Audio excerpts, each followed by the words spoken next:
Want to cancel Claude AI subscription on iPhone? Then you're on the right video.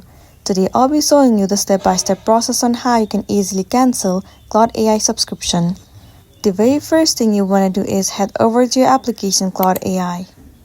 Make sure you are inside the account which you want to cancel the subscription of. Once you're in this page, click on this three line at the top left corner of the screen. Click on your profile at the top right corner. Once you're in this page, simply head over to your upgrade.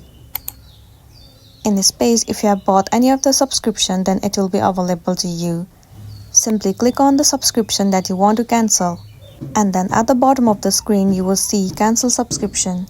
Tap on it, state the reason why you want to cancel it, and then follow the on-screen process.